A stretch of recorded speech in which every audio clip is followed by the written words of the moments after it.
Millions of Christians across the world marking Good Friday, the day of Jesus' crucifixion and death. It's also the day when the Lord made the ultimate sacrifice for everyone. Let's discuss with Dr. Tim Murphy, author of Christ, Cure, and Tony Perkins, president of the Family Research Council. Welcome to you, gentlemen, and a blessed Good Friday. Dr. Murphy, even Thank you, on Chris. Good Friday, Christians find themselves fending off, new attacks. Now, in the middle of Holy Week, we're being told that we can't even proclaim the fundamental truth that Christ is King. What do you think is going on here? Well, first of all, great to be with both of you, and happy Easter season to you as well.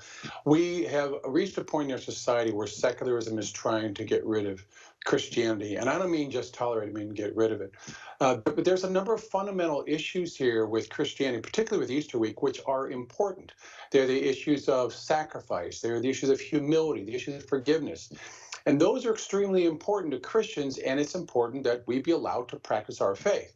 But in a humanistic world where they try and distort what religion is, one of my ones that around me most when people say, well, Jesus says he loves everybody, he forgives everybody.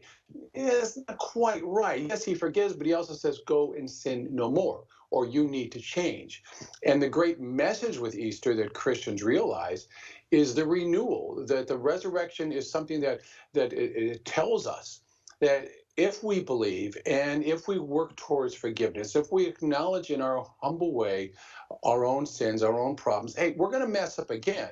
But there is a great redemption that has taken place on our behalf. That's something that gives us hope. And when people are trying to take over and push people back, they don't want us to have hope. Tony, America used to be a Christian nation unapologetically. Take a look at some of these images. From Easter of 1953, from New York City of all places, buildings across the city proudly lit up in the shape of a cross. Now Google can't even bother to acknowledge that it's Good Friday. What's your takeaway? Well, Chris, really the 2,000-year history of the church has been a history of opposition. Fortunately, in this country, we've lived in a period of time that has been more embracing of the gospel of Jesus Christ. As Paul wrote to the Corinthians, to those who are perishing, the cross is foolishness, but those of us who are being saved, it is our hope. And so, yes, absolutely, we're seeing an increase in tolerance toward Christianity and the practice of our faith.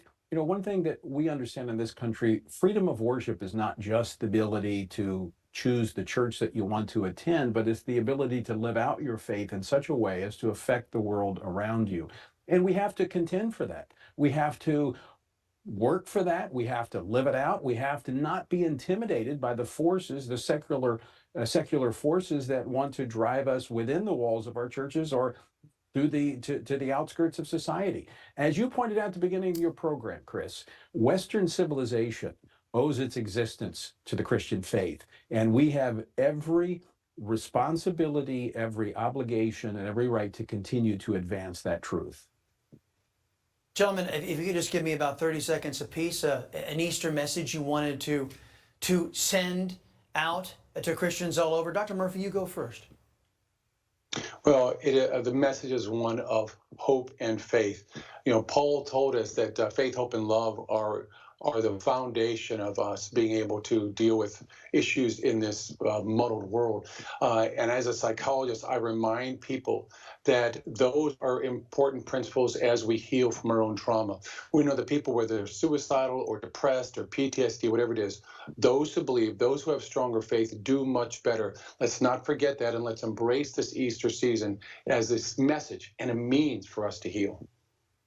Right, and Tony, Christ didn't just reach out to those who believed, he reached out to those who didn't, right? He is hope for the entire world to those who will believe and accept the forgiveness that he provided for us on the cross for our sins. We're all sinners. We've all fallen short, but he has made a way for us. All right. Dr. Murphy and Tony Perkins, gentlemen, thank you very much, and a blessed Easter to you both.